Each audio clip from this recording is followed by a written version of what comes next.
Hey, all right. Welcome to the Big Story Podcast. I'm Alex Morrissey.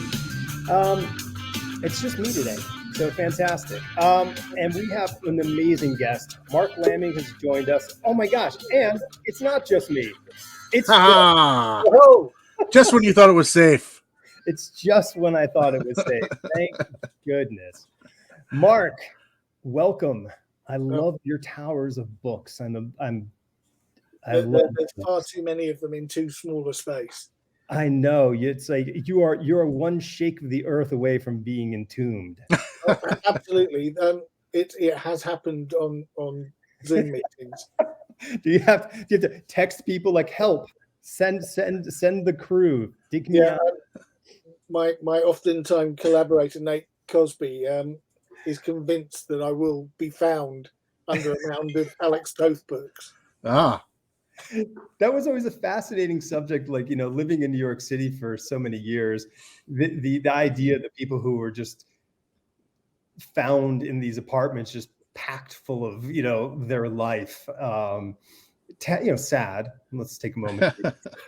Human here, man. I was also really fascinated by like the sort of the twists and turns of one's own, journey. Like, how do you end up in that spot? But what a way to go. Yeah, it's one Amazon, one click away. That's what. Yeah, it's so funny because I remember the whole early times of like when online purchasing was becoming a thing, and the big dream is like you could have digital articles and you could just press a button and you could order the thing that was in the there. And this is the future, and then it's happened, and now you're just like one button, buy it, and it's on the way. Love the T-shirt, Phil. Thank you, sir. Nice. Got to represent Iron Fist. Yes. Welcome from the UK. You live in I guess a pretty nice area of the UK as far as it's okay.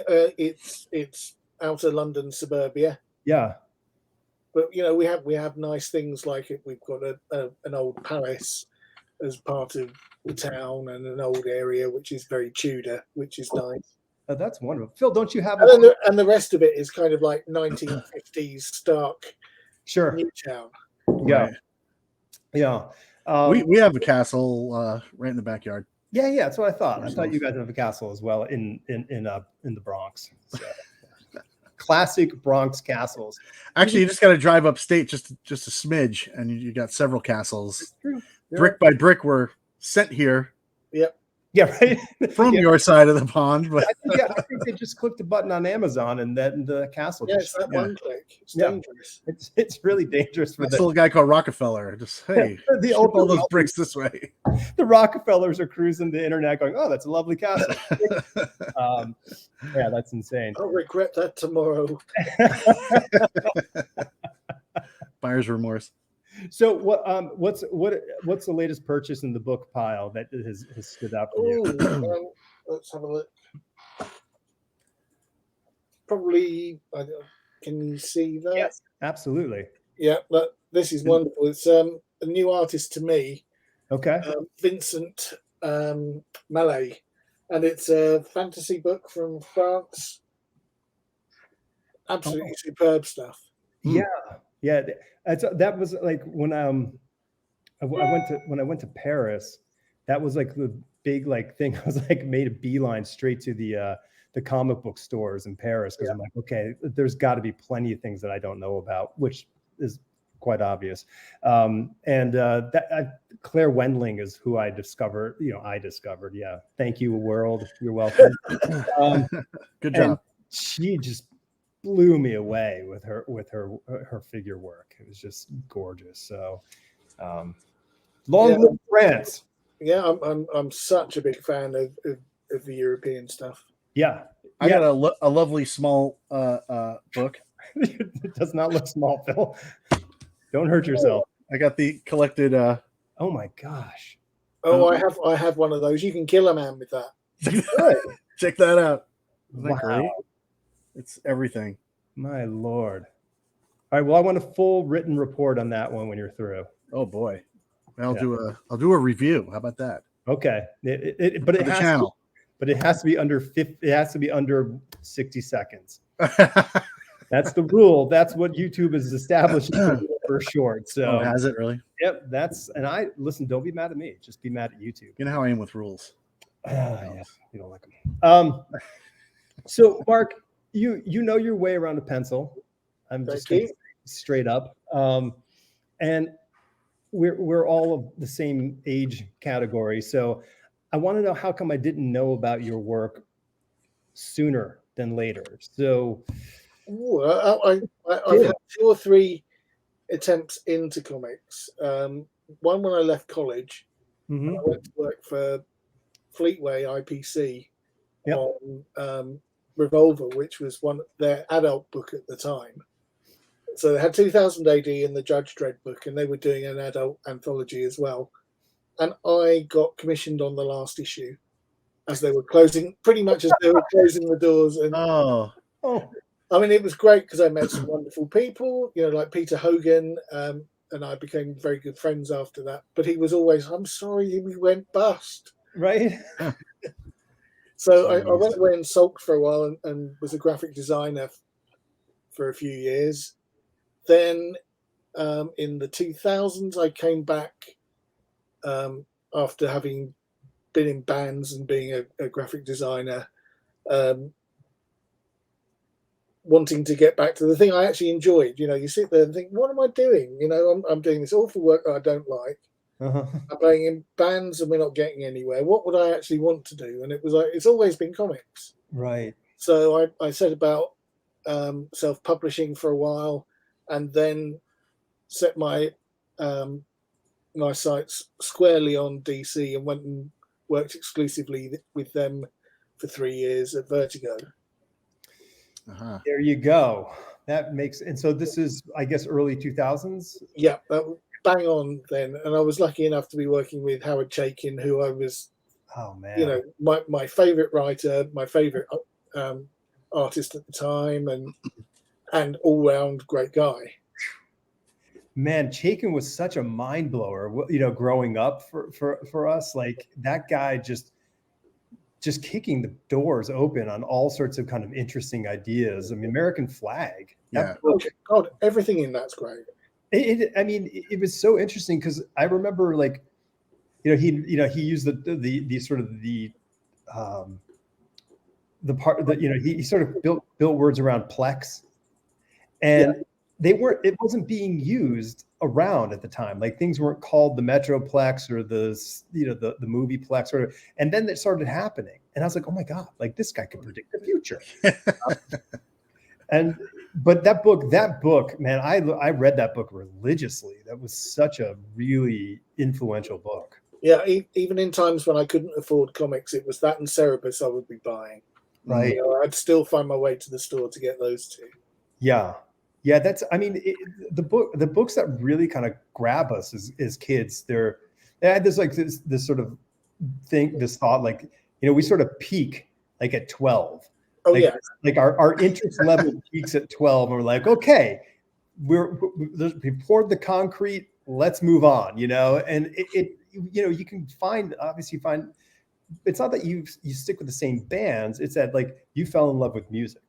Yeah. Like, Kiss will always be like this wonderful band in my heart, and because that was the band that I was like, ooh, like rock and roll,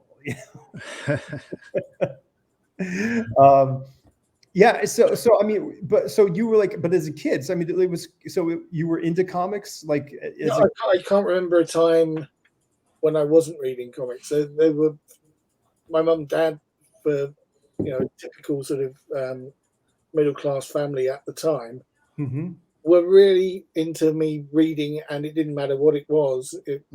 As long as, so comics, if that was what was getting me reading, were provided. And I read everything from Disney comics through to, the when Marvel first came over in the UK in the early 70s and all that stuff. So, war comics. I'd read anything. Yeah. I was the kid that would sit and read the cereal packet, right. because, I had to be engaged with something. Yeah. How was that scene at that time with American comics coming over Well, England? Was it like a, was it welcomed, or was it like a, well, they were definitely seen as being super cool. Okay. You had the same sort of university crowd that were really into, Silver Surfer and Doctor Strange, like you did in the 60s in America. So that, and Conan was very, very popular with older boys. And but we had a really good culture in the UK of comics. There were hundreds out every week. Yeah. So you had humor type anthologies, you had war books, sport books. It's very like Japan in that, there were books for all tastes. Mm-hmm. Yeah, you'd have a book about a guy who wore an old footballer's boots and could magically score goals every week. Called Billy's Boots. Very clever. Yeah. And another story called Paddy McGinty's Goat, about a shape-changing alien that chose to be a goat. This stuff was wonderful, and along with short 2 to 1 page gag strips and stuff like that. Mm-hmm. And even the Marvel stuff, when it came over, and it wasn't the stuff that had been shipped over as ballast imports. So we had our own British Marvel stuff, which was what Richard was talking about. Right. Having worked on. So it would be like 10 pages maybe of a Captain America story, the same of a Fantastic Four issue, and maybe then 3 pages of the Defenders, all wrapped up in an anthology. Oh, okay. All in black and white, with terrible covers drawn by British artists. Oh, that's so interesting that they were black and white, because that's a huge, because it's such a, because artwork wasn't done to be in black and white. So right. That's really interesting. So it must have kind of changed the experience of the stories in some fashion. Well, when I first found the American ones in at newsstands, one, they were expensive, but 2, they were eye-poppingly in color. Mm-hmm. Yeah. Some of the first ones that I picked up were things like Marvel Triple Action and stuff like that. And then when the Star Wars books started hitting, that was when I just had to have the American version as well as the British one. Yeah, those are amazing books.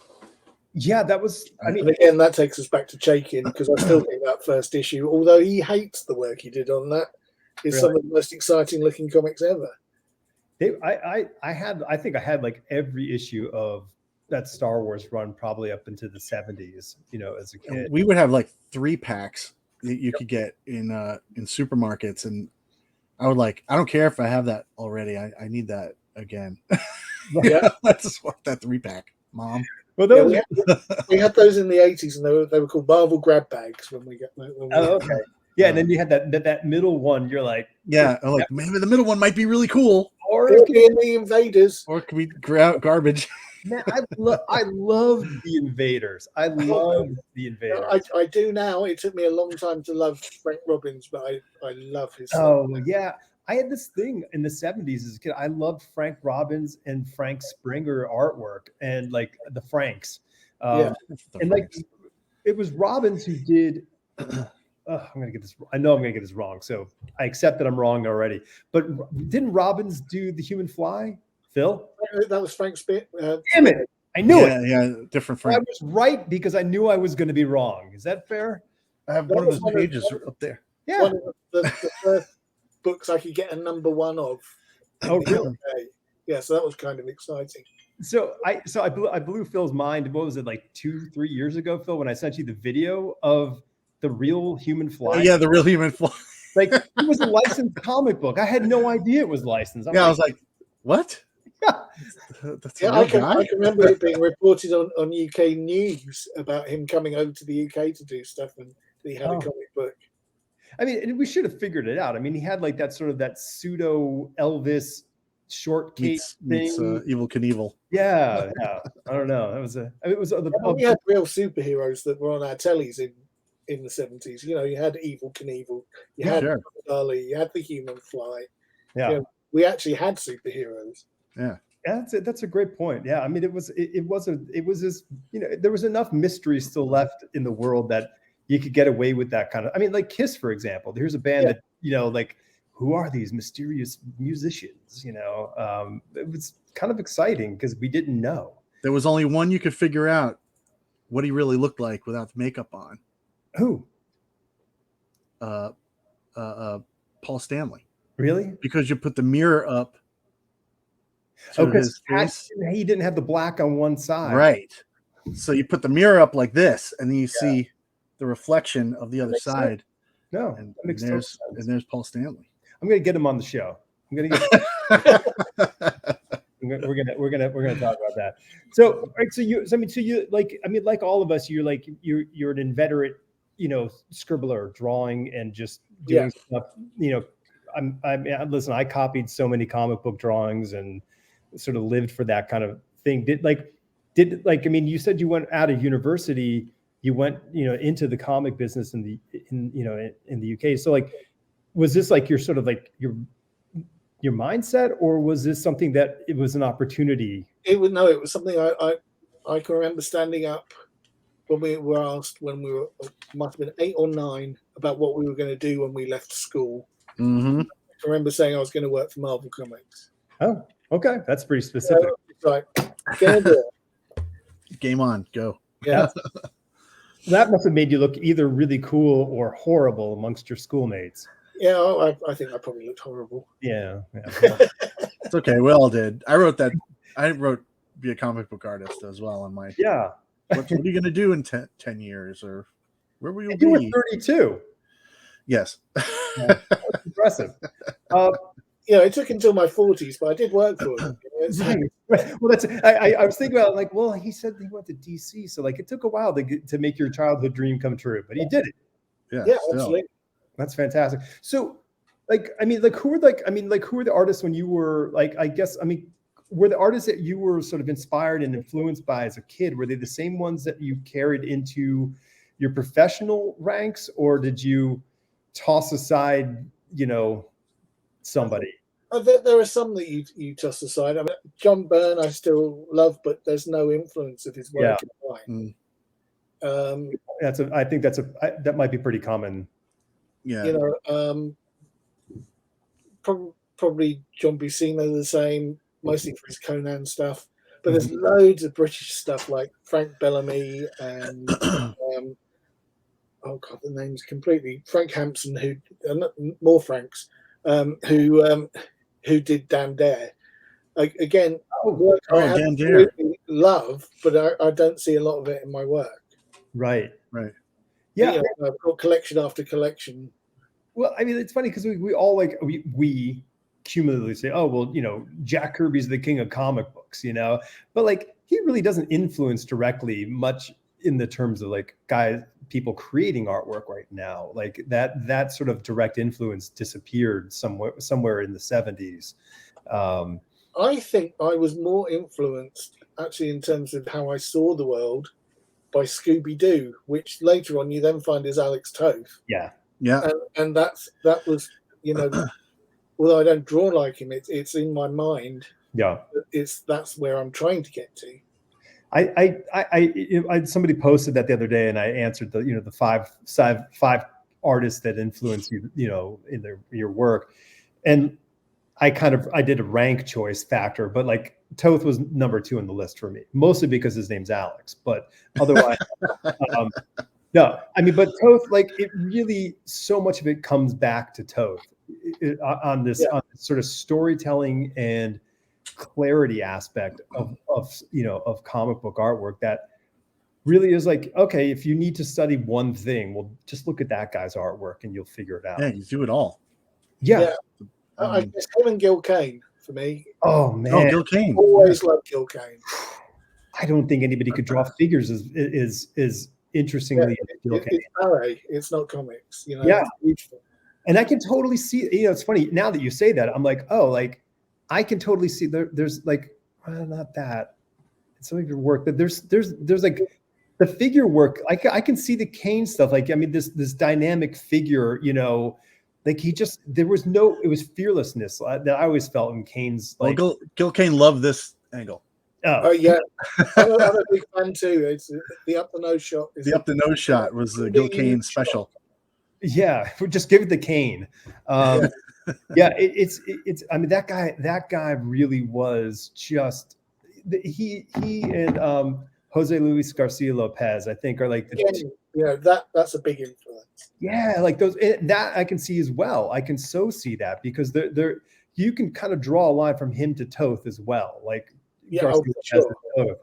And but like that figure work and the complexity, like you do these incredibly complex, panel layouts or group panels, like that's Jose Luis Garcia Lopez. You have to say his whole name. Yes, you do. And it's insane. But so I can totally see that, like in your work. Look, Al Williamson as well. He's a really big influence. Yeah.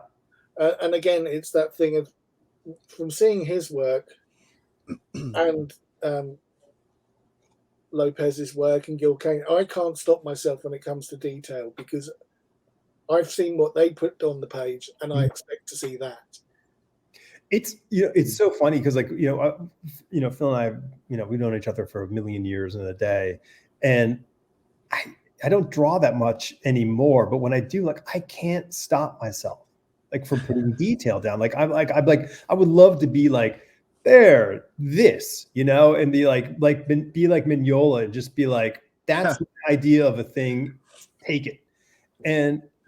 But it's like, nope, I gotta hey, you know what? I mean, like you can't have a pouch made out of leather that's not sewn. It has to be sewn.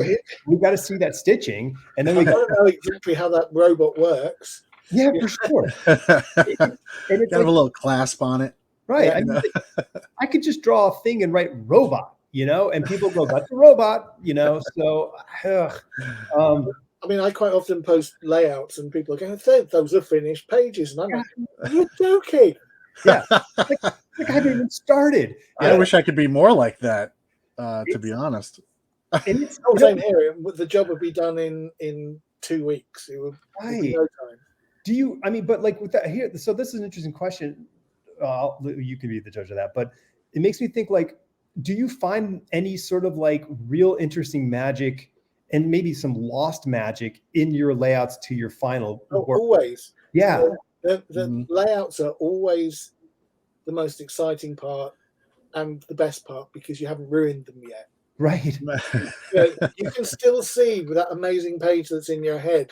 Yep. And you haven't made the mistake of one arm being a bit in the wrong place or an eye being a bit chunky. You haven't committed it any further than a nice gestural drawing. Oh man, like do you know who Howard Porter is? Yes, yeah. Howard and I have been buddies for a long time, and this is back in the 90s, and we were like, we were phone girlfriends in the 90s, and we were like talking, and like we were just back with fax machines, so we'd fax each other stuff, and he would fax me his layouts, and they were just so cool, like because he's very much a detail-oriented artist, very wants to do some real great fine line work, and I would look at these layouts, I'm like, can you do a page like this? Because it was just so exciting. And he's like, nah, I just can't. Like, this is where I get the ideas. And I'm like, I get it, because there's this thing where you're like, okay, I've got something, but then you just need to you're like some sort of like producer in a studio. And you're like, you know what this needs? I think we need an orchestra over here. And I don't know, 17 more guitars. Let's try it. Have it on my desk in the morning. Yeah.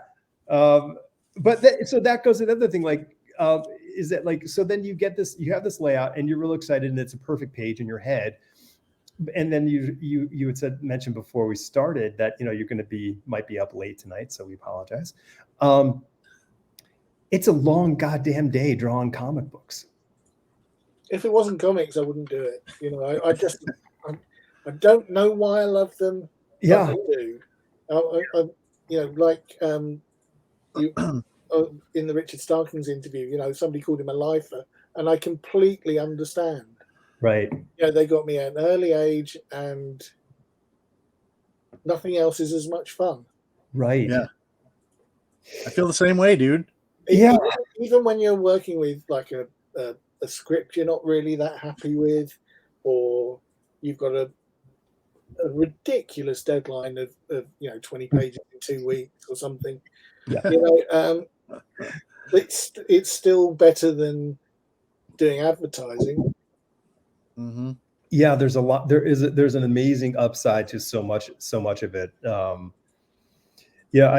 It's one of those things. I mean, I think I'd rather have the challenge of hitting those 20 pages in that time frame than a sales goal. Yeah. You know what I'm saying? Yeah. Like I had that stack of pages in front of me. I'm like, I'm going to get this. Yeah. But it's like, you're going to hit this sales on.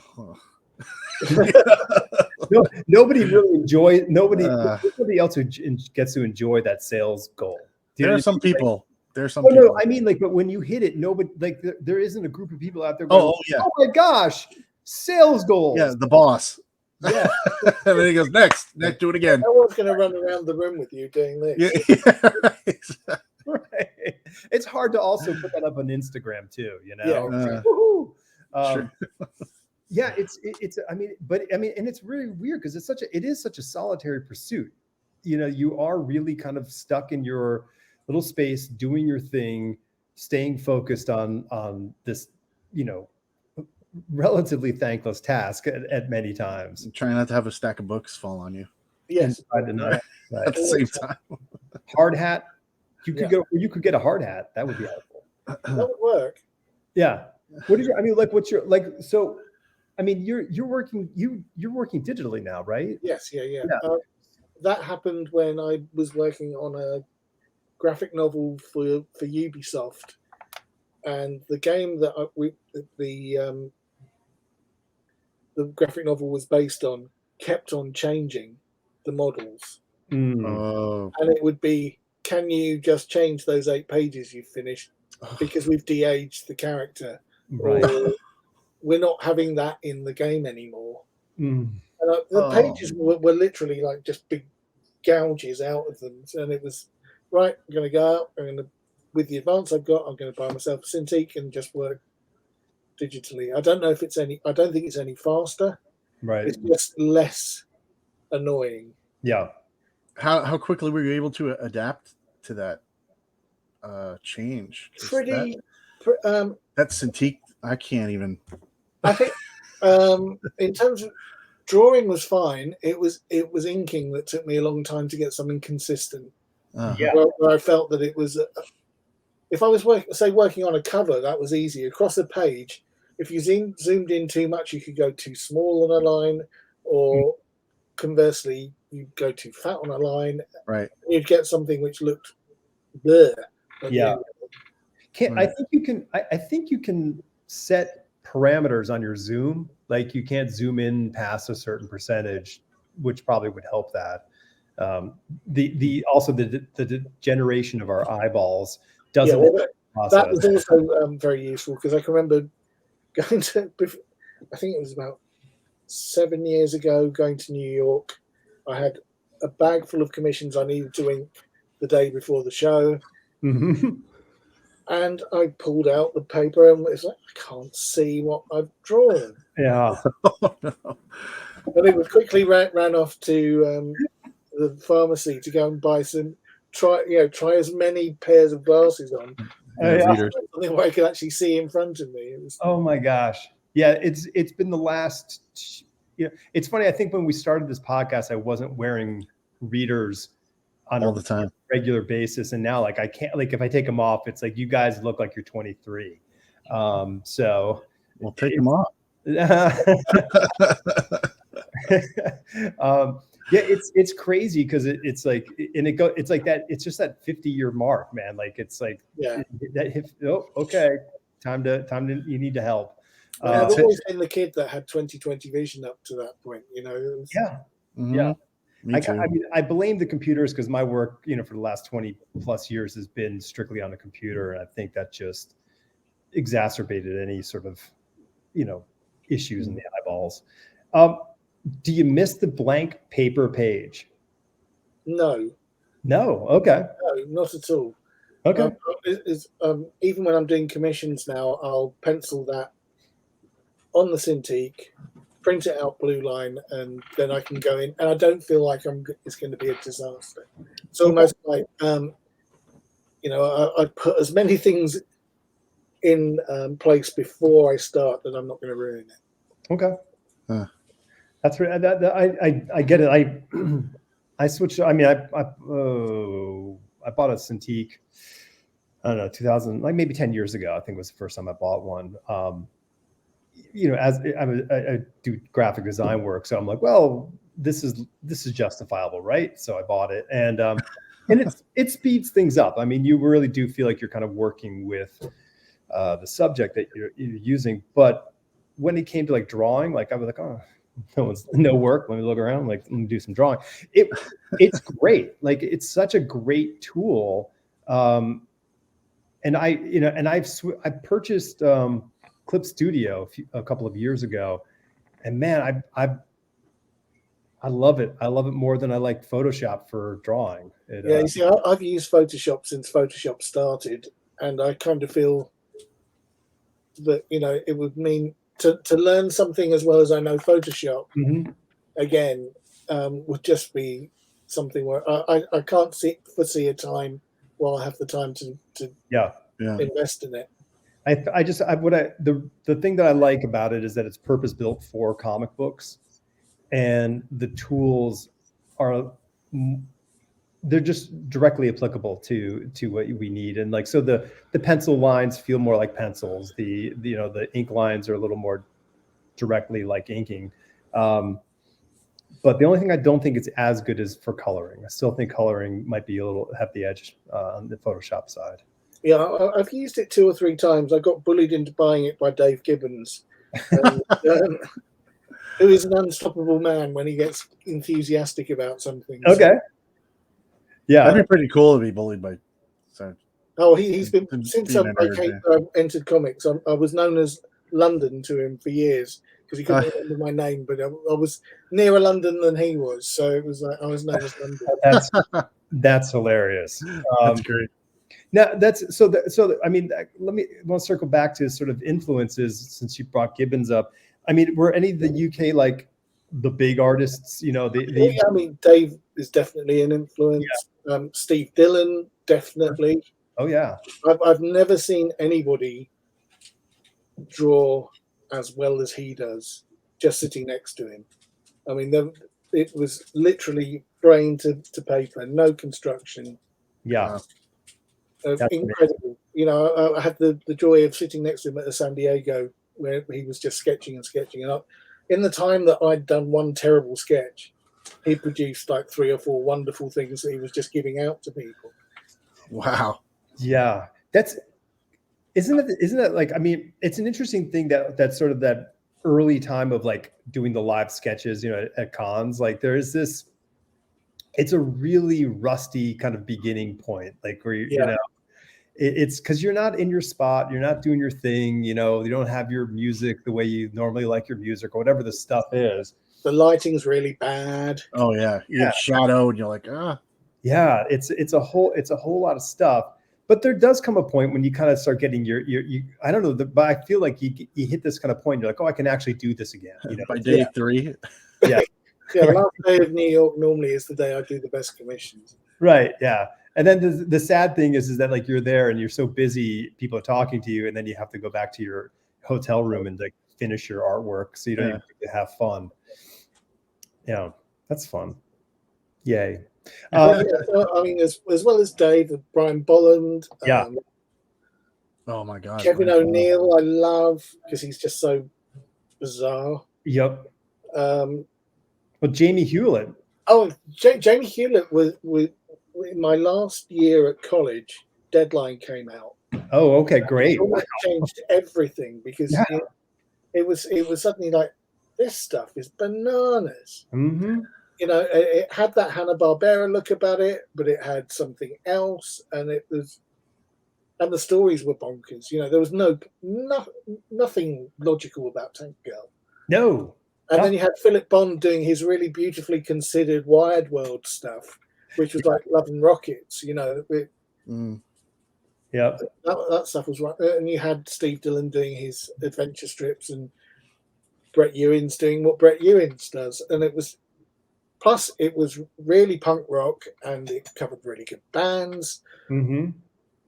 and it was everywhere. You could get it in every newsagent. It was fantastic. You know, like Warrior before it, which was, I don't know if have you ever seen Warrior magazine? I don't think so. No. That's what V for Vendetta came from. Oh. Miracle Man.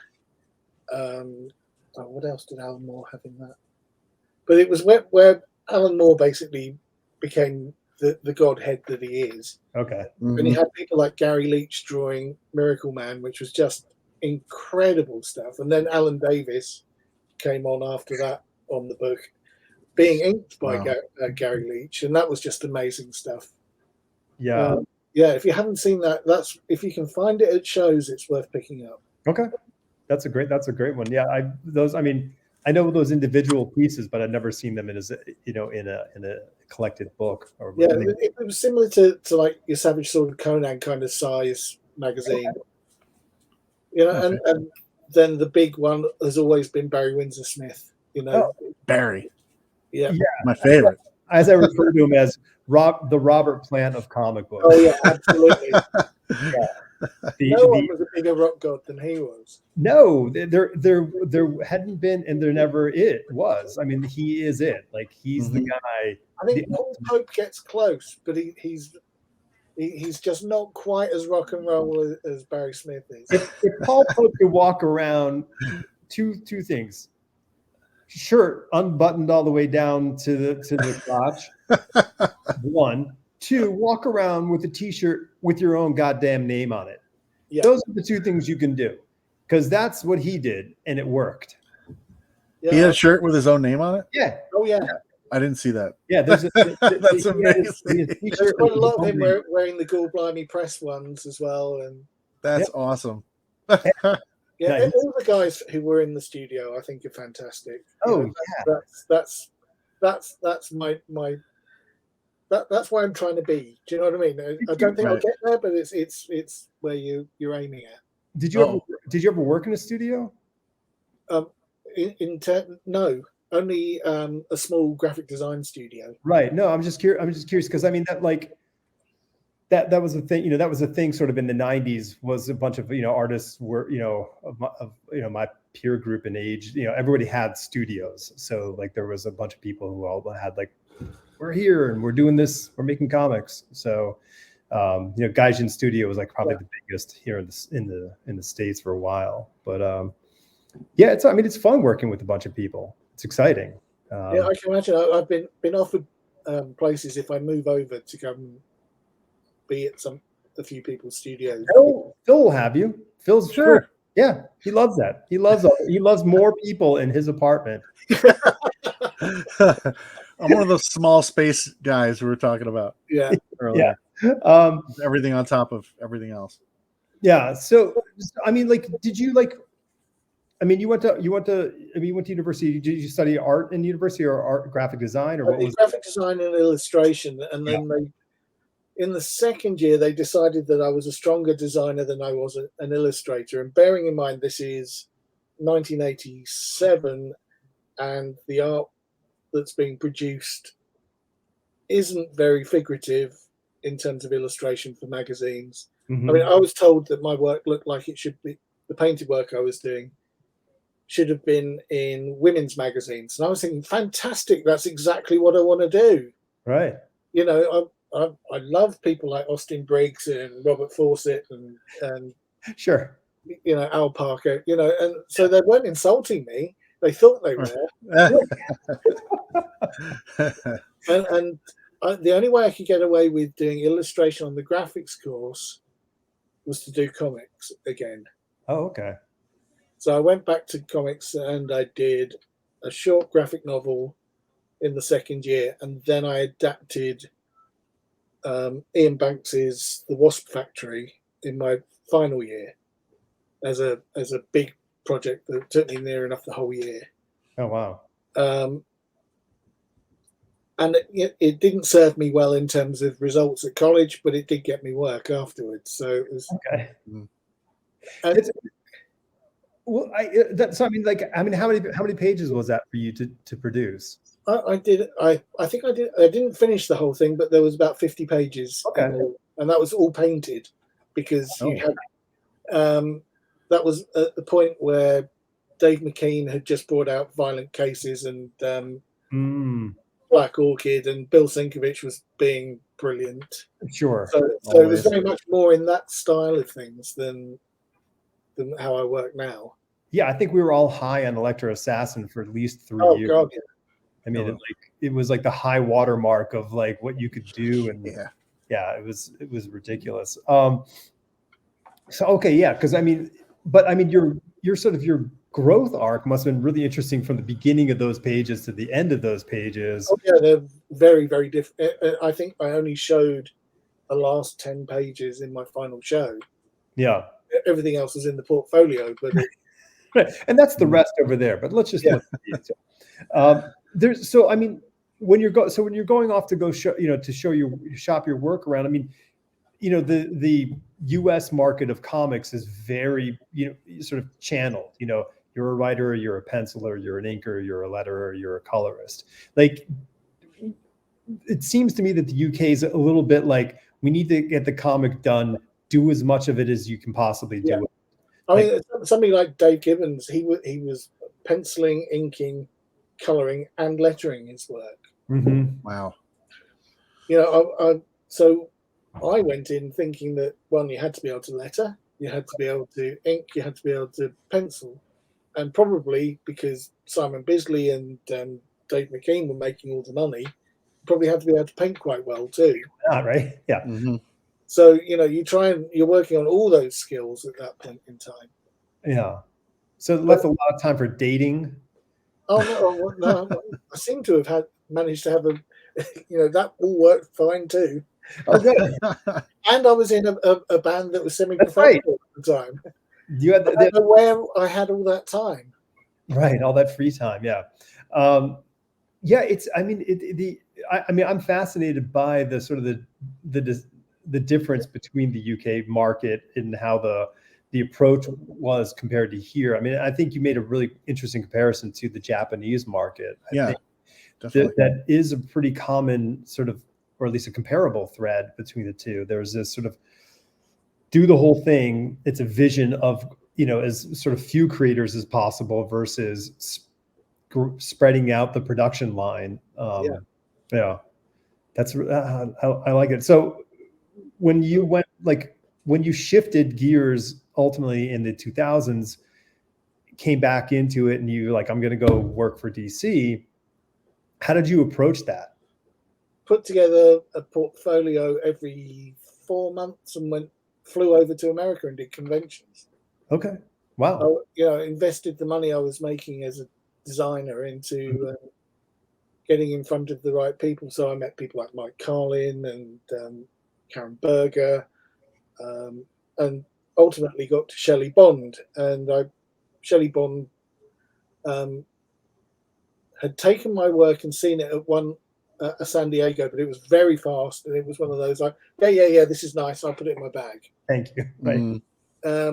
Which isn't very satisfying when you've flown thousands of miles, but you take what you get. And then there was a British convention maybe a couple of months later where she was at, and Andy Lanning, and the only reason we were talking was because of similar surnames. Sure, right. Was looking through my work. This is really good. You should show this to Shelley, and took it to Shelley. Shelley again put it in a bag, and then 2 days later phoned me up at home and said, "We've got this book with Bill Willingham. Do you want to draw some pages for it?" Oh wow! Oh yeah. So you're the second guest who's worked with Bill, and the first guest who worked with Bill didn't know that Bill actually was an artist. I love Bill's work. So Elementals was big in my list. Super exciting book. Yeah. So that's a really exciting sort of thing to get teamed up with somebody who you have this early connection with. Yeah, absolutely. And then on the strength of how the Dreaming job went, I got the phone call saying we'd like you to test for a book with Howard Chaykin. It's set in the 1950s. We think it's dead up your road, and it completely was. And I did that for them for 3 years. Wow. That's great. Oh my gosh. Okay. I got taught everything I really needed to know about comics by Howard. You know. Yeah. Well, that's really, I mean, I think this is a really key kind of, event, because you can do the hustle and you can get the gig. Like that's that in most anything in the world. Like if you really put your mind to it, you can get. Oh yeah, sure. You just have to have the right stuff, see the right people, be there at the right time. Mm-hmm. Yeah, but so then now it's like so all of a sudden this lands. Hey, there's a chance for you to test. Now this isn't, hey, Mark, we want you to do this book with Howard. This is, we want you to test for it. So now there's pressure on this performance. Yeah. It's not just my test pages were terrible. Right. Absolutely Okay. Awful. Yeah. The stuff I'd done with Bill Willingham, because it was a part of the Dreaming, but it was all set in books. Mhm. So my section was all Robin Hood, and it was like, I can be Barry Windsor Smith to that. Awesome. So it was all, out with the foliage. Yeah. Making sure the eyes were just that little bit too close to the nose, Yeah. And then the script arrived, the boards arrived, and I noticed it said Howard Chaykin on it, and I crapped my pants. Yeah. Because my hero was the person I was going to be working with. Sure. Yeah. Oh yeah. No, that's, I mean, but then so you actually, you're a pro, you did the work, you worked hard, and you got the gig. But 3 years of working on a book with someone like Howard, but that consistency of 3 years of doing a book must have been all that you ever needed, to. Yeah. I mean, I don't think I had another big learning spurt again until I worked with Gabriel Hardman. Okay. But no one knows storytelling like Gabriel does. So it's with the exception of Howard, I think. Yeah. I've just been really lucky in the teachers I've managed to bleed for. Yeah. What they can tell me. What were And it was great with Howard. I was working over his layouts to start with. Okay, so I did a book for Dark Horse, and I worked with Keith Giffen, and so Keith sends you his 9-panel grid, which is super exciting. You're like, hey, I don't have to think too much, but it's but it is daunting, because where does he end and you begin was always a kind of a question. So and it was how it was approached by critics as well. So it was like, is he just doing knockoff Chaykin, or is it poor Chaykin? Is it okay? It was only when Howard halfway through the first year stopped doing layouts for me, and I was doing them, and we were still getting the Howard must be doing these layouts, but boy, he's getting better at doing Howard.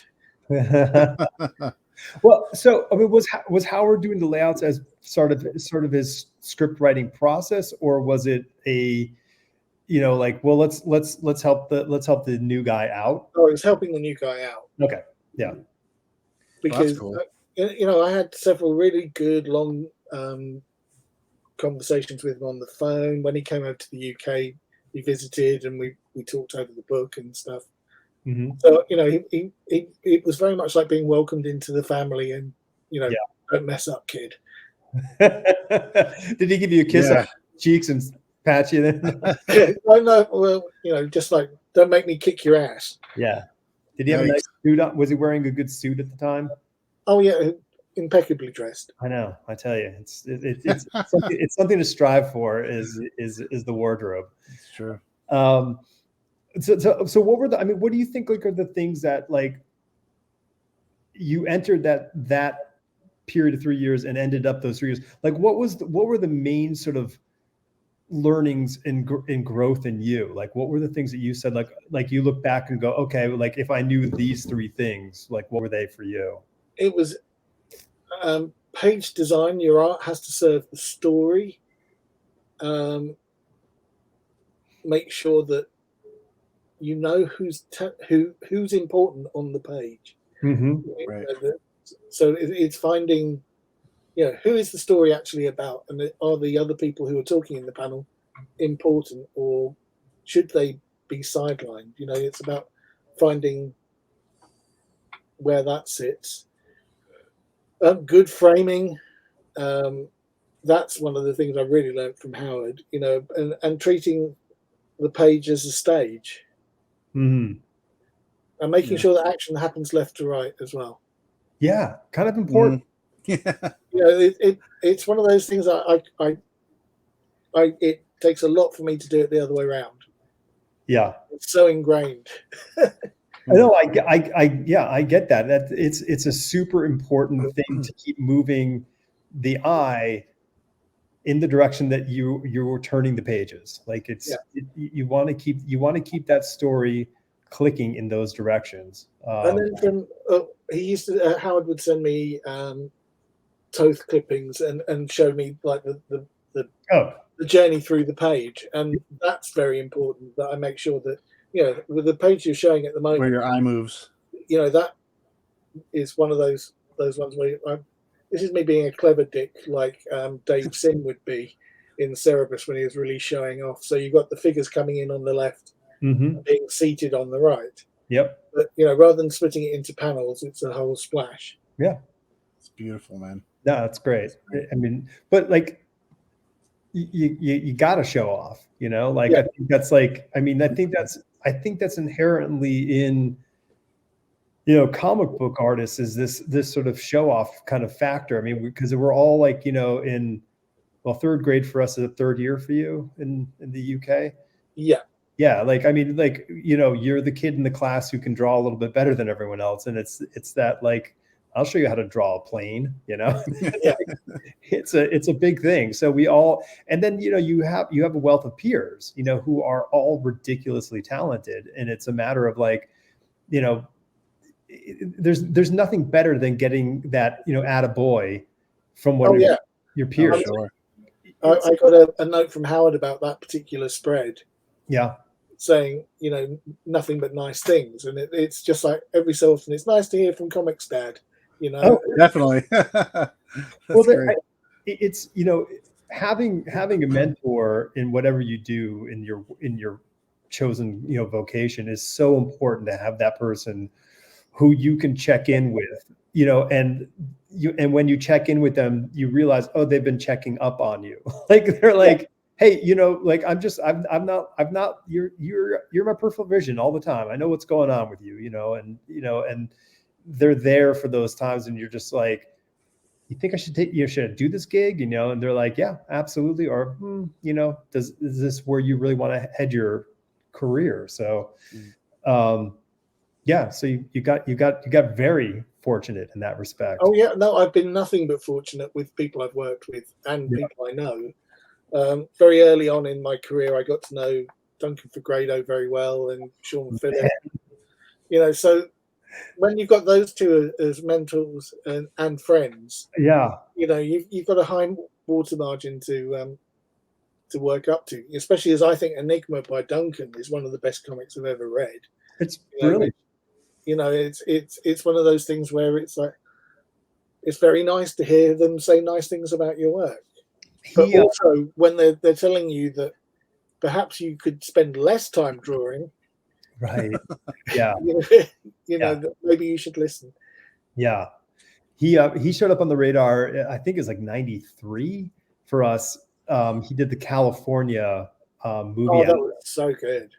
And we were in our studio, and my studio mate got released. That was just, we got that at the comic shop I was working in at the time as black and whites. Yep. But I don't think it was ever put out by DC in the end. I don't think they did either. And so Eric Dozier, my roommate and studio mate, came back. He was doing a lot of work for DC, and he just came home one day and just plunk down on the table, and he's like, okay, and like, I just thumbed through this thing, and it was just mind-blowing couldn't figure out how someone was drawing like that at the time, because nobody was doing that. No, and the angles that he chooses, and oh my gosh, no one draws trousers better than he does either. Oh, exactly. The man is blessed with great trouser skills. Absolutely.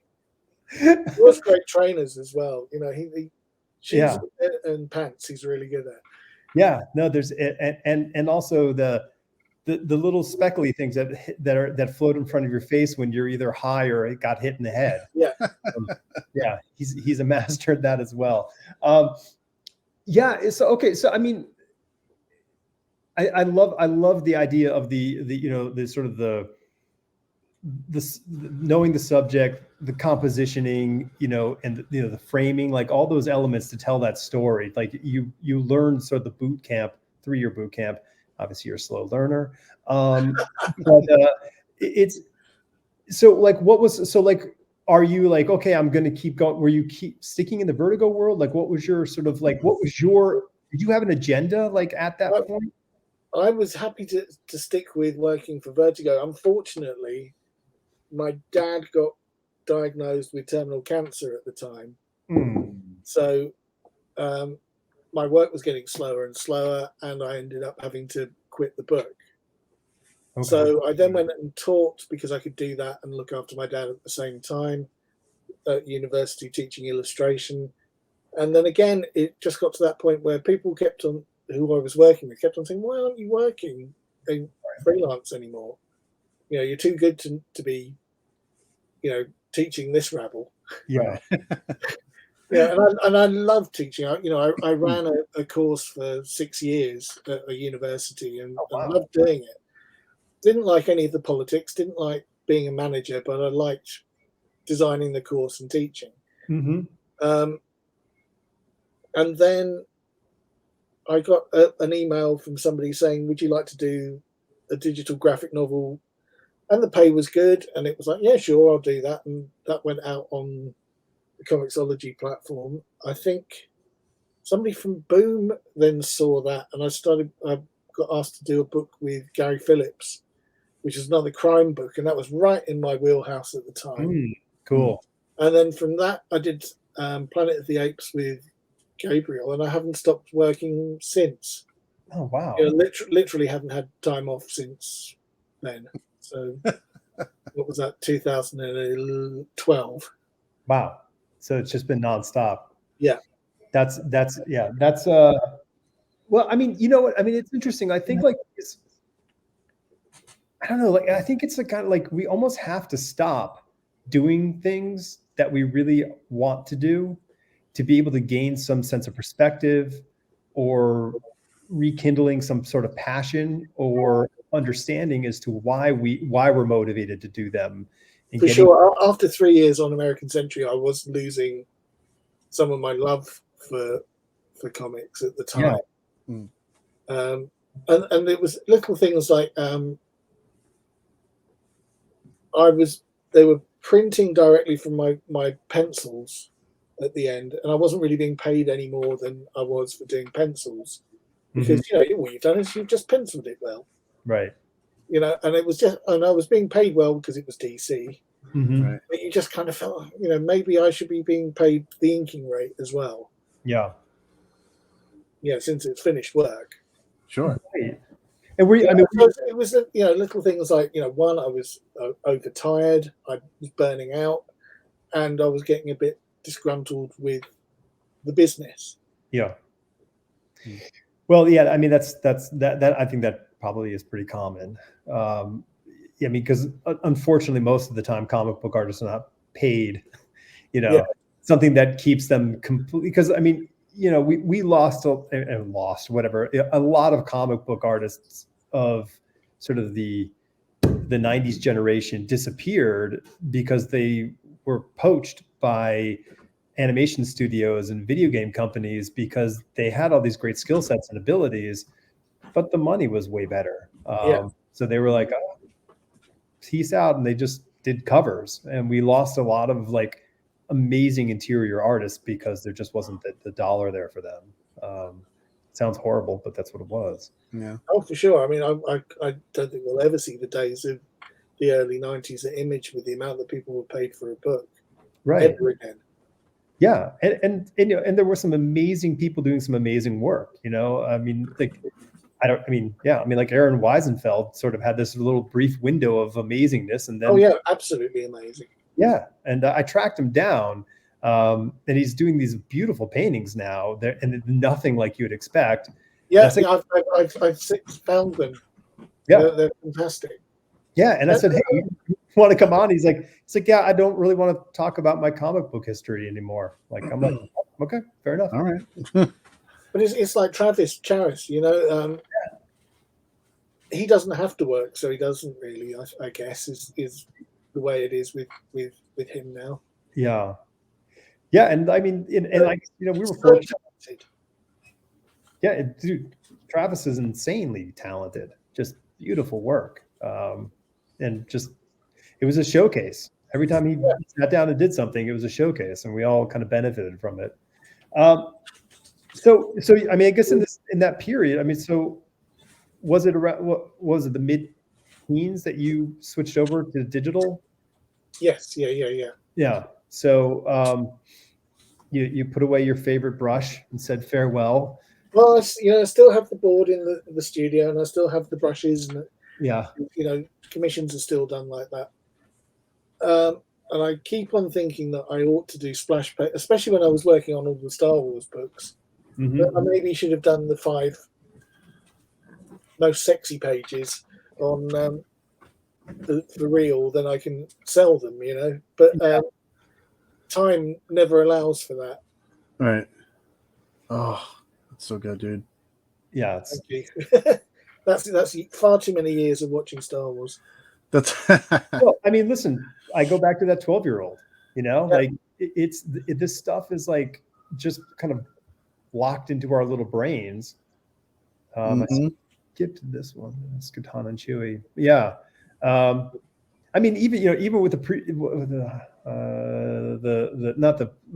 most recent Star Wars movies, you know, that whole Han and Chewbacca on the ship, like, it's so exciting. Like, oh my God, there's Han and there's Chewbacca and they're on the Millennium Falcon again. Like, oh, tears were shed. You know, it was 9. Woo-hoo! You know, yeah, it's great. It's a beautiful thing. So have you so here's a question I'm very curious about, because do you write your own stuff anymore? Are you writing your own? Have you? No, I never considered myself a strong enough writer to write. And the other thing is I'm dyslexic, so again, you find the actual physical thing of doing the writing, right? It isn't the easiest thing for me to do. Okay. I do have ideas, but I tend to try and find a partner on stuff like that. Like when I was self-publishing in the mid-90s, that was co-written. Okay. So you know, or at least co-plotted. So right. Yeah, that's how I worked on that. But I just don't think I think I can tell a good story with pictures. I think other people are better with the words. Well, I mean, that's curious. It's really curious, Mark, because like I wonder if, like, I think I had mild dyslexia as a kid. I think that, like, because I can remember things being a little twisty when it came to words, but I wonder what the percentage of like visual artists who had some form of dyslexia, because it was easier to kind of negotiate the world in a visual manner rather than a written. I think it's very common, especially from teaching. I would say 30% of my students had learning difficulties in terms of writing. Right. You know, so it was always fun sort of being able to take them to one side and go, okay. Yeah. Yeah. Well, because it's curious, because I mean, like, we talk about it often about like the writing process with artist writers, you know, on the show, and predominantly, I mean, and Phil's one of the predominant group, is that the writing gets done through thumbnails and layouts. Like, you're drawing your story out Like you have the idea of what the story is in your head, but then you're kind of drawing it out in a very rudimentary fashion and then putting it down on paper in some written fashion to support it. Usually just scrawling, like next to drawing little balloons right in the thumbnail, and like an arrow to the side if it's, you know. And it's kind of like, I mean, that's sort of like, you know, sort of like forensic deconstruction of storytelling, if you think about it. Because I mean, I absolutely wrote, you know, sort of stories that way, you know, early on. But I think that's like, for me, I think it was like a deconstruction. Like, okay, well, how do I take this visual picture that I have in my head of how the story should go, and how do I put that into words? And like, I don't know if I did this, but I'm trying to think, like my first written project for Marvel, I probably may have done that. I may have drawn all the, you know, the sort of the pages out and then translated it into English. Yeah, because I don't know if I had the sort of the confidence to sit down at a word processor and, you know, start typing away to put the words down. See, I don't know how you do comics without the drawing. Well, I wrote, I mean, the script that I wrote a script this last year for our show, and like I transitioned into writing prose a few years ago, so right. I'm not adverse to sitting and writing lots of words, but it is different. Like you do have to kind of think versus just kind of gut instinct kind of thing, and rather than it is a different process. But yeah, no, I mean, to me, it's fascinating how our minds kind of tell stories, and where we come into these stories, because the ultimate goal is how do we communicate the story. So, right. And at the end, I don't think you can truly tell if the artist / writer drew it through thumbnails and did, you know, and then finished it, or wrote a script and finished it. Like, I don't think we could at the end say like, oh, totally, you know. Well, Liam Moore was telling me that Alan Moore always draws his script. Really? Yeah. So he has a comic book that he's already drawn. Same with Grant Morrison. Interesting. Oh, I did not know that. That's really interesting. Huh. That's find those. But they've never shown this stuff. Like, I don't think I've ever seen anything that shows that. No, I've never seen any of Alan Moore's stuff like that, except for the stuff he did for newspapers. And right. Imagine if he was amazing. Imagine if he was better than David. Good. It's very underground kind of style, but it's good. Yeah. You know, it's up there with somebody like Ed Piskor. You know, it's that kind of style. Right. Huh. Wow. That's pretty cool. I love that. And Grant Morrison stuff is what I would call the kid at school who thought he was really good at superhero drawing. You know, it's almost there, but not quite. You know. Yeah. Right. Oh yeah, but he had all like 3 or 4 muscles going down the side of the arms. Like, that is tough. Absolutely boss. Remember that when you were a kid, you would just kind of go lump, lump, lump, lump. Yep. Like, you would just go like. I've got books of Conan that are like that. Yeah. Wait, that you bought or that you drew? No, that I drew. Oh, okay. And it was then seeing this, the Frost Giant's daughter with Barry Smith doing the artwork to make it. I'm doing this all wrong. And you know, it's funny because like it's funny. I mean, most superheroes are, you know, wearing tight clothing, but because Conan just is wearing a loincloth, for some reason our mind's like, that's the body. Like, it was like figure drawing class. But Superman's got clothes on, right? Yeah, he's got clothes. You know, Batman clothes, all that stuff. Yeah, I mean, there's a story that Barry Windsor Smith told about when he was at art college. And he was drawing away in a life drawing class. And the teacher came up behind him and said, what the heck do you think you're doing? And apparently he put him in spandex with a cloak and big gloves. And he hadn't been thinking. He was just, you know, drawing away. Oh, that's so funny. I love that. Yeah, interesting to think, like, if you're the teacher who, like, chastised Barry Smith. Yeah. One of my biggest losses in college was a Barry Windsor Smith lithograph print that I don't know if you chipped in, but Alex, but like a bunch of my friends chipped in and got for me on my 21st birthday. I'm gonna say I did. We're all in school together. 21st birthday. So of course that's when it's legal here in the States. So while drinking or whatever, I left it in the cab on the way back to my dorm room. It's beautiful black and white Conan. It had to be 2 feet square. I want my $20. And I want interest on that though. Left it in the cab. It still pains me to this day. I sometimes do that with pairs of glasses. Yeah. Right. Yeah. I'd rather the glasses. Ooh, they're expensive. It's not something you try to do. No. So let's make your childhood dreams come true, Mark. You went to Marvel. Yes. That was I'd always assumed that Marvel would never employ me once I'd start, because of working at DC and the sort of style books I'd done. I did over at Dynamite a book called King's Watch, which was all of the King Features heroes. So you got Mandrake, the Phantom, Flash Gordon, all of those. And that was great fun. So at last had something that I could put under the nose of Marvel and then understand.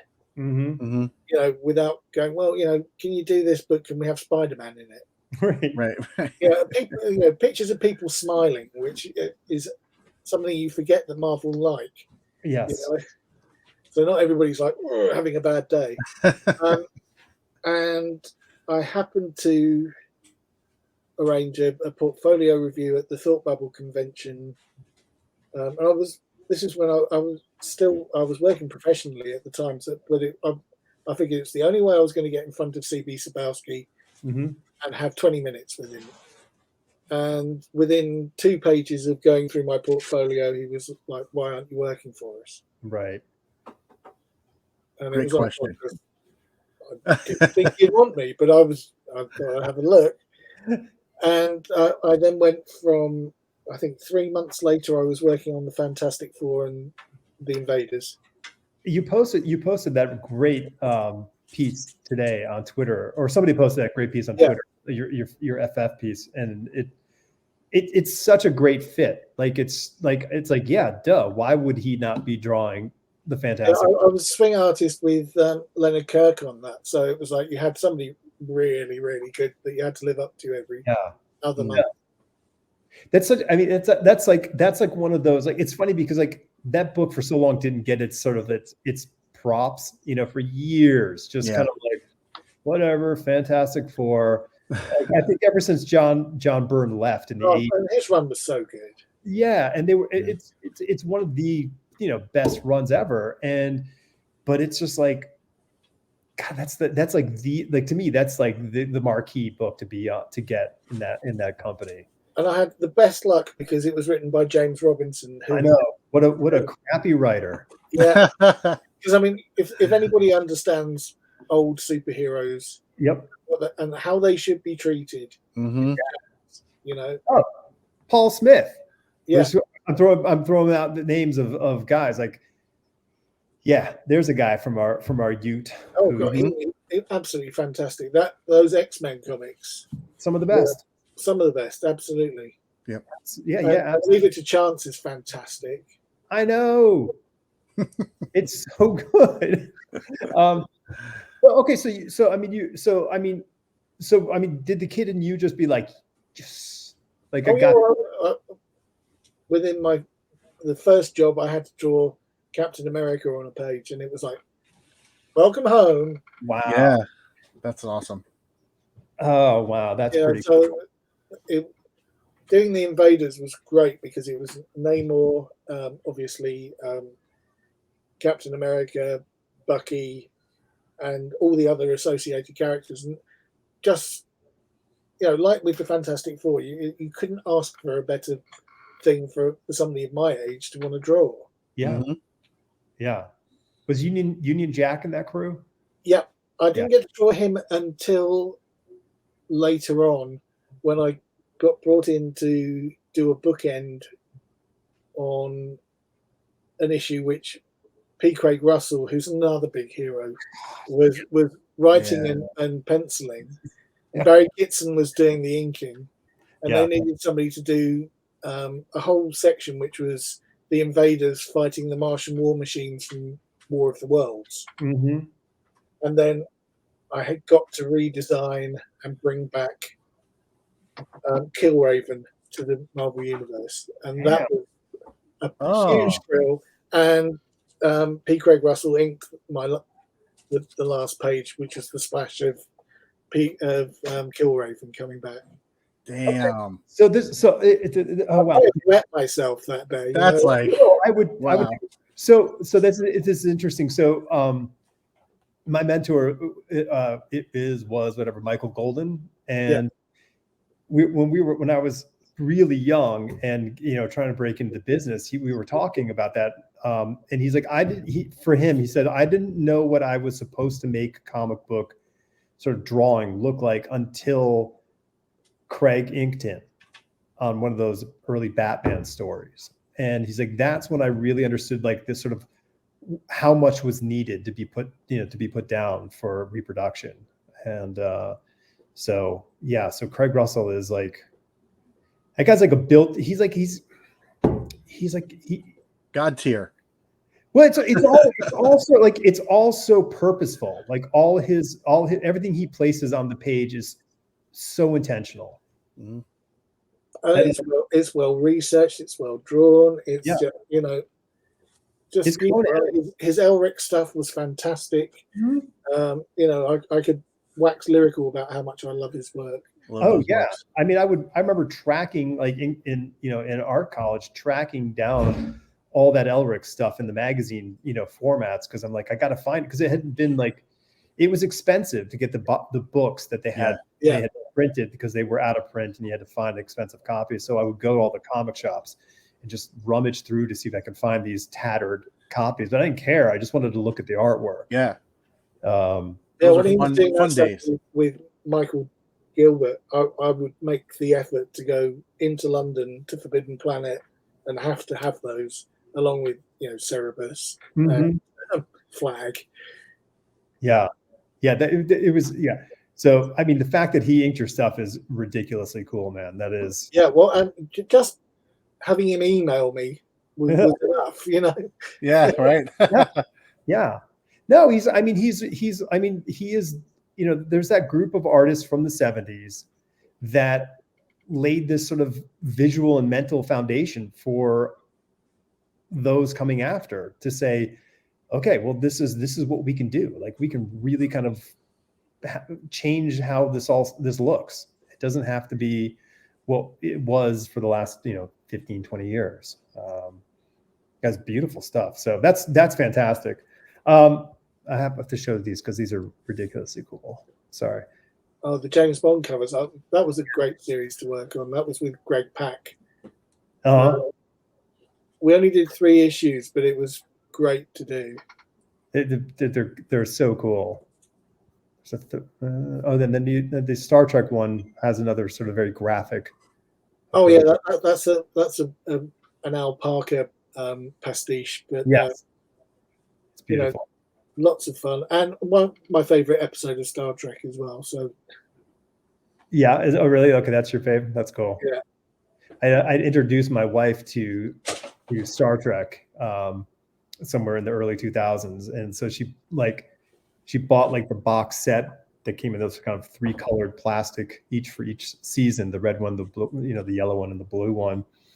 And when we got to the final sort of end of the thing, she wouldn't continue to watch them. Like, she just slowed the car down so much. I don't think she's actually seen the last episode of the original series, because I think in her heart she didn't want it to end, which I think is just this most beautiful sort of tribute to. Just tell her she's got the animated series to watch, which is just as good. It is good. I remember I had all those comic books. Was it Gold Key? Yeah, they were fantastic. That was again one that I managed to get on import. Mm-hmm. whenever I went on holiday, the newsagent where we used to go and stay had them, and I think the first time they reprinted #1, which I think is something like number 14 or so of that series. I picked that up, and that's that's definitely straight in my DNA about how I think comics should look. Yeah. I can't think who it was who drew it because they weren't credited. Yeah, I think it was either a Spanish or an artist from the Philippines, I think. And because I had all those books, the actual novels that were written by all of these sort of the script writers, that they took all the scripts and they turned them into novelizations from the series. Once it got canceled, they're like, we've got all this sort of backlog. So Alan Dean Foster wrote all these kind of books early on. And I wonder if the comic book stuff, a lot of that stuff was based off of that. Oh, it could well have been. Yeah. I mean, I love the fact that the artists have obviously never seen the show. Yeah. Because you'd have fire coming out of the back of the Enterprise. Burning its way through space. Yeah. Beautiful pages. Yeah. Yeah. I remember that was one of I had the sort of the collected edition of those comics, a couple of those, and I remember bringing those to school and having the teacher take them away from me, and then give them back to me at the end of the day because I didn't. The algebra book, Star Trek. Oh, Swamp Thing and Man Thing and Master of Kung Fu were always the ones that were getting taken off me at school. Yeah. Reading those awful horror comics again. Well, so that's interesting. So Master of Kung Fu, great. That was a great comic. And there was that point when they sort of kind of James Bonded, the character. I really was digging. Yeah, and then he went off they went like, I don't know how long. I mean, but a huge chunk took place in London of that series. So how did that that must have been kind of cool. Yeah, it was cool, but it looked nothing like London. No. It looked just like London to me. Yeah. Had Big Ben there. That's all we need to see. Bus. I mean, what do you want? Absolutely, and all the fog. Yeah. Oh yeah. You don't have to draw backgrounds. Come on, Mark. Think. But again, great stuff in that. You had the Mike Zeck and Gene Day stuff was wonderful. Yeah. That book was super. It's funny, as much as I go oh, I love comic books and superheroes, yada yada yada. The comics that really stuck with me as a kid were Black Panther, Master of Kung Fu, the Micronauts. That first issue of Micronauts is one of the best comics ever. It is. Love those books. That's better than Star Wars. That first issue. It's funny because Star Trek. Star Trek introduced me to science fiction. Star Wars, sort of blew my mind and shot me into space. And then the Micronauts was oh no, this is what I want. I want this. Yeah. It was everything. And then I could play with my toys and make them do the same thing. Yeah. It was genius. Yeah, I never got the toys, but I did have the comics. So that was. Oh my god, I had a ton of them. Yeah. They were really sparsely distributed in the UK. Okay. And it was only you get the time. Was it the time traveler figure?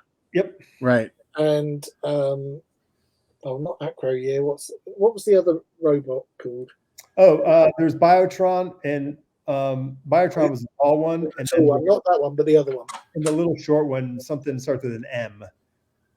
Yeah, that was the one that you could get everywhere. Marvin. Yeah, Marvin. That's from Hitchhiker's Guide. Microtron. Yes. Oh, Micro! Look at he pulled it out. I know. Still got something up there. I got useless information up here. Yeah, that's what we need. I can remember going to friends' houses and them having them. Yeah. But it was always 4 time travelers and a 3 Microtrons, 4 time travelers. Yeah. It's not exactly the most fun game to play. And unfortunately, none of them were exactly the characters from the comics. So you're like, I hybridized all of mine. The little magnet things had to work, Yeah, I would cut plexiglass pieces and painted them, and I made a Croyer's like helmet, so that with the big sort of wings on the head. So I modified all that stuff and made like the space glider wings look like the space glider wings. Yeah. Because I was like, I'm like, this doesn't look like what I want it to look like. So I remember just Michael Golden made those toys look so cool. Yeah, no, it was they should have hired him to design the toys. So when you had Jim on the other day getting excited about drawing the covers for Micronauts, you know, when I had a commission come up recently doing the same thing, it was just like getting to draw Karza, you know. This is great. Yeah, I mean, like Karza was like this the more badass looking version of Darth Vader. Yeah, absolutely, certainly more scary. Yeah, that like that chain, that scale mail kind of thing in the back of the helmet, like he was rough. He was badass. Yeah, it's so cool. So what's coming down the road for you?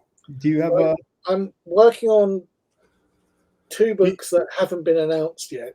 I was going to say, he's going to say he can't talk about it yet. I'm going to talk as much as I can. Okay. I'm doing and I'm going to show you something, but it might be it or might not be it, right? Yeah. Could be Star Wars. I mean, it's Star Wars. I have done some Star Wars recently. I did some covers recently, but it's a book. It's a big graphic novel for humanoids. So it's Euro and US. It's going out under. So I've moved into the marketplace I want to be in. Yay! Great. So big format books. Awesome. Looking nice, because that's the size comic book should be. Yes. You know, I failed to mention that, you know, I was brought up on Tintin and Asterix and Valerian and stuff like that too. So the reason I learned French was so I could read my uncle's Asterix books, because I was damned if there was going to be a comic in the house that you can't read. That's awesome. I was that kind of kid, you know. It was like dyslexia be damned, you know. Isn't it good he wants to learn French? Too bad there were no Japanese comics in the house. Yeah, well, it would have been really useful. Yes. It's a sci-fi graphic novel that I'm doing with Christopher Sabella. I think there's some of the pages. Oh, are they? I don't know. I mean, well, it could be, there might not be. It might not be. Yeah. And as well as that, I'm doing a spy book with Nate Cosby, which again we've got a French publisher for, and I think we're going to kickstart it in the US. Oh, very cool. And then look for another publisher once we've done that. Right.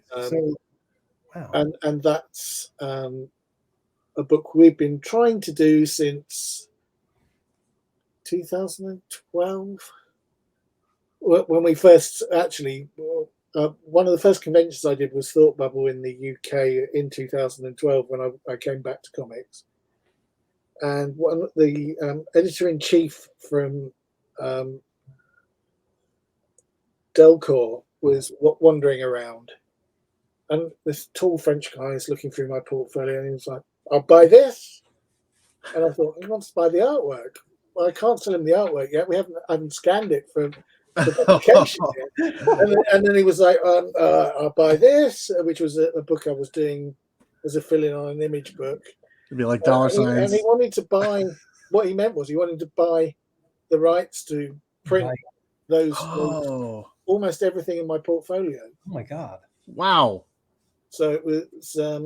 Once we got past the language barrier of what he was actually meaning, because I was thinking, I can't sell you this. Right. I certainly couldn't sell him the image stuff because that was owned by somebody else. But that's amazing. So this book, we've been sitting there. Every time it looked like we would have a chance to do it, another book came up, like the King's Watch book with Jeff Parker, and Nate phoned me up and said, "I'm going to hate myself for doing this, but you can't turn this book down. Jeff wants to work with you, and you'll want to draw this book, and it's Flash, Phantom, and Mandrake, and right, and we're going to put our book on hold for the moment." And then it was put on hold for almost 10 years. So it's that was also the last time you had a day off. You said earlier. Yeah, pretty much. You're about due for a vacation, my friend.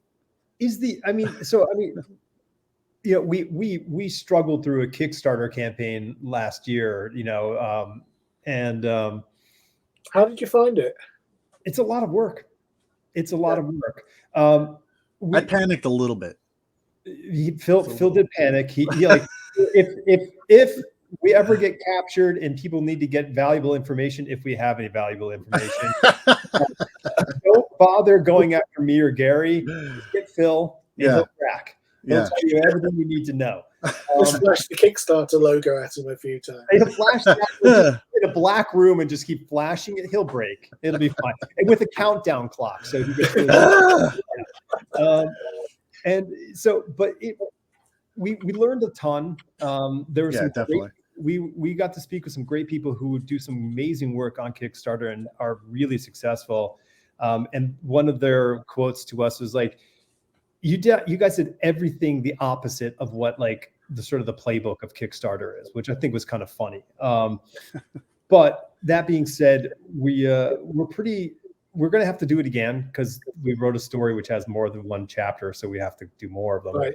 And but we're going to have a private symposium with some really A-list Kickstarter people. And so we're going to get a lot of learnings, which we will be sharing with people. So like, we're not going to be hoarding this information, but I think there's a lot to be learned. And I think everybody should have sort of some understanding of what they should be sort of thinking about when they enter into it. But that being said, Mark, it must change the approach for you of saying, hey, I'm going to do a independent comic on my own, because there's ability now to actually directly get this funded and get it to the people who want the comic. Well, absolutely. I as much as I liked work for hire, I love those characters more than they love me. Yeah. You know, in terms of everything from how it's published through to the amount you get paid. Right. And I think it's important to own what you do. Mm-hmm. You know, I think that you're I think you need to do the boot camp of getting your name out there, but as soon as you do have an audience, you should be exploiting it differently. Yeah, most definitely. Because you know, I'd much rather have stuff that I can choose whether or not I publish it again. Mm-hmm. Yeah, because the American Century stuff, like I say, that's 3 years' work that's hasn't been republished since the first lot of trades came out. Yeah, and Vertigo's non-existent. So what do we like? It's like Marvel with Epic. You know, like they have possibly one of the greatest imprint names in comics history. Yeah. And have we seen anything from Epic in the last 25 years? 20 years? No. Nope.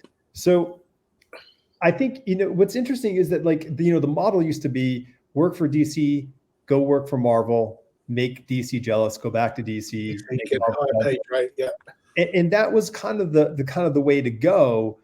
But now I think the model, it seems to be steering towards work for the majors or do an independent thing, then go work for the other thing and do the thing and keep reversing it, because I think it's the only way that Marvel or DC are going to maintain any sort of relevancy is by getting people who are doing independent books that are successful out there to whatever degree of success.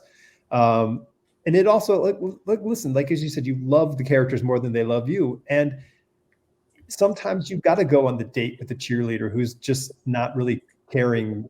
Yeah, that, absolutely. You know, that you're there, but just wants to go out. So fine, you know, you take the hit and you go out with the beautiful, you know, person. But I think that's just the way that we have to do this now as creators, is to kind of like speak to whatever audience you have as closely as possible, but then shout at a larger audience, you know, different things. So I think it's, I think the whole direct you know, reader thing is brilliant. Yeah, and it's encouraging. It's getting bigger. And I don't see it getting in the way of comic shops either. I think that you know, the secondary, you know, that what one is one thing for one set of readers, and the comic shop is there for somewhere else, as is the bookstore again for another set of readers. For sure. Yeah, I mean, because like there's lots of people who read comic books who've never stepped in the comic book store. Yeah, and I think that's fantastic. Yeah, right. And listen, our generation, as you said, I mean, we did not get our first comics in comic book stores or bookstores. We got them, you got them at a newsagent. We got those at a 7-Eleven spinner rack. Yeah, just on a spinner rack. So I mean, I think it's like wherever you can get this stuff, that's where you get it, and that's fine. But I think they can also coexist. I think you can do a Kickstarter and do pre-orders with retailers, and they can buy the comics, and they all arrive at the same time. Nobody beats anybody to the market. I don't know. I think there's no reason why you shouldn't offer it through Diamond or whoever your distributor is. Yeah, for sure. Yeah, I mean, why not? Like, or then secondary sell it on the rights to publish for X amount of years, or one imprint through somebody like Dark Horse, or it's all doable. One thing I've noticed, and it's interesting, is that I've noticed that there's a lot of people there's more people making comics now than ever before. Yeah. And listen, there's this, we've seen billions and billions of dollars being made in the last decade on comic book properties and television and film. And there's a lot of people getting in the industry because they see this as a stepping stone for their movie or television career, and good luck to them. And I think that's great if it happens. But there's a lot of people who are not comic book people, in the industry. They soon disappear, though. Well, I guess what is the curiosity. I think of one case in particular that I won't mention, but yeah, we're not diming anybody out here. No, but my thought is that like we had spoken to somebody and we said like, well, what do you think about the idea, like the value of the comic book? Because if you're offering issue 1 on demand in perpetuity, where's the value of that comic in a period of time? It doesn't. Oh, what you mean in terms of the secondary back issue market? Right. It just kind of disappears. Yeah, I think that ends with the death of Superman. Yeah. If we're realistic about the amount of comics that were produced and sold, that comic will never be rare. Right. No. Anything that sold over 1 million that isn't Action 1, right, is not an investment for anybody. Right. Yeah. I can remember sitting there and this would be 1990 in the comic shop I worked in after college. And there'll be people talking about, the McFarlane Spider-Man 1, about how much that will be worth in years. And I'm like, they've just printed 4 million of them. Yeah. Right. I can pick up this copy of Iron Fist 14. Right. There's probably only 100,000 of those. Yeah. Mm-hmm. Yeah. And they were rolled up and put in a kid's back pocket. And he rode back home and read it and threw it around the room. Not a single one was bought at the time and put into a poly bag with a board. Yeah. Not one. Except for by Phil Seuling. Oh, okay. Right. So the one prognosticator. Yeah. It is a curiosity. We had Dan DiDio on the show a year or so ago, and he's like, I'm the one who got to tell Todd that he was a millionaire. Like that was his like what a strange event. Yeah. Bizarre. So cool. So, let me get the thing going. So folks can find you at monkey_mark on Twitter, or monkey mark on Instagram, and then Mark Laming, all one word, .com. It's really, I'm psyched. I really, listen, spy stuff, science fiction, I'm in. Totally. Yeah. I can guarantee the stories are good. Yeah. I mean, the artwork might be a bit, but I mean, listen, we give you a little latitude, because of your problems. Yeah. I don't know. But yeah, I can't wait. So when do you think the humanoid stuff will be? I'm hoping to have it wrapped in the next 2 months. Oh, fantastic. That's good. it will then depend where it fits on their release schedule. Right. I mean, obviously, with the paper shortage and COVID, these things are not that easy at the moment. Yeah. So I don't know. Okay. Right. Well, but I'm hoping to have some product out this year. That isn't like a Star Wars cover or something I did for a Kickstarter for somebody. Right. Well, which was last year, Well, we'll have to. We'll keep track of you on Twitter. That's the easiest way to find you. Yeah, I think so. I mean, I basically post a lot to make sure I know I'm alive. Yeah, you're solid. I can always go like, oh, he's busy, and retweeting. You're always retweeting. Good for you. Oh yeah, how you do it? Why do people not do that? That's how you do it. I don't know. I try to retweet as much as possible. You like something, you retweet it. It's easy. Yeah, give a little love. I don't know. Yeah. Man. It's free. Exactly. Doesn't cost you anything. What if there's like a score? Like maybe if you could maybe Twitter could gamify the retweet process, then people would be encouraged to retweet. I don't know. That would work. Yeah, I'm sure there's somebody out there in Silicon Valley who could figure that out. Not me. I'm sure they might. There's if they continued the myth that Neil Gaiman tried to put forward at one point, that when you got to 1 million followers, there was a new place on Twitter you could go. Oh, like I mean, that was just the best bit of trolling ever. Wow, best Twitter. I've just got to 1 million, and there's a new room. You should see it. Oh my god, Twitter Vana, I love it. Genius. The man's a genius. He is the best, man. Evil genius. Bless him. All right, Felipe, you ready? I think so. It's been a while. I'm ready. Mark's ready. Mark, thank you so much for joining us. It's really great having you. Thanks so much. Everybody, please like and subscribe. Please share the video where you can, and hit that notification bell so you don't miss an episode. Thank you, and we'll see you next time. Ciao, ciao. Peace.